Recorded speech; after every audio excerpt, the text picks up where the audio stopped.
My name is Jonathan Ruwanika. I'm currently a finance manager at Pip Stores. I'm also the co-founder of Innovative CFO and Young Professional Africa.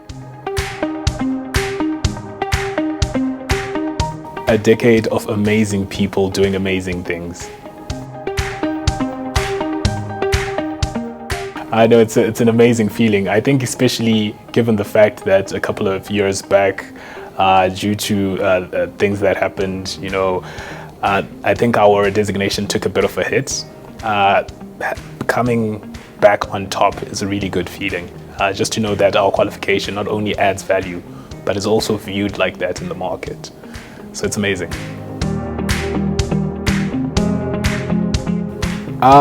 When I walked in, the electricity came back, so everything rebooted. So it was very weird at the beginning, because I was just like waiting for the thing to restart. But once it started, I felt like it felt good, but it felt like it was so short. Like it felt like time flew, and all of a sudden it was finished. But it was an amazing experience. I think everyone who's a chartered accountant below 35 should apply for this, regardless of whether you get in or not. I think there's that beauty in the process, in sort of like unpacking who you are as an individual, what drives you. And I think this process in how it categorizes developing, leading, and influence, you're able to like really break down who you are in a way that's helpful, not just for now, but in your future endeavors. So apply is my message to everyone.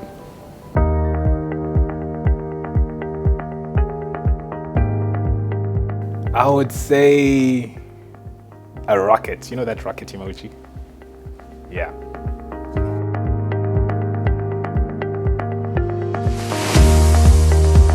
I'm a co-founder of Young Professional Africa.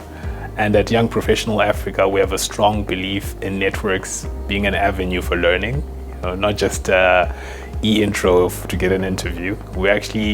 And that strong belief is the reason why on our podcast we bring young Africans from experienced, amazing Africans from across the African continent and the world to share their stories and hindsight, so that any young African who doesn't have access to such people can also learn, by way of just listening to the podcast.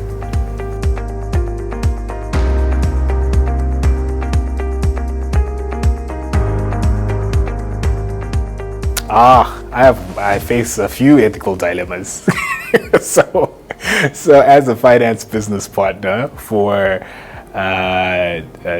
two divisions at PIP, I'm responsible for drafting the budget. So I have to chat with the teams and sort of like hear their assumptions and plans and like translate that into financial KPIs. So the incentive from the teams is always to sort of underpitch those KPIs so that they're easy to hit. And the expectation from the execs is always to overshoot those KPIs because, everyone's driven by different incentives. How I sort of hack that ethical dilemma is I remove the emotion from the argument and keep it data-driven and factual. So if, for example, the team goes, sales are supposed to grow by 15%, I actually go back and look at what the trend is saying and what the trend was like in the previous period, so that, and maybe like ask what are your plans and if those are factored into that percentage, so that it starts being a factual conversation rather than one that's driven by other things, So it's potentially an ethical dilemma because everyone is driven by different motives, but I think we bring it back by keeping it factual.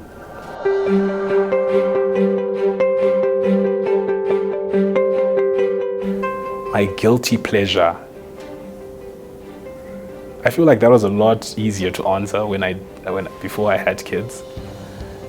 Now, my guilty pleasure is it's actually easy to answer because now my guilty pleasure is that sometimes I send my kids to my parents for a holiday so that I can have me time with my wife without any kids.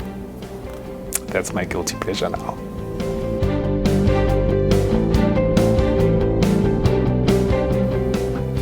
Sure, if it's involving a lot of thinking, then it has to be something with no words.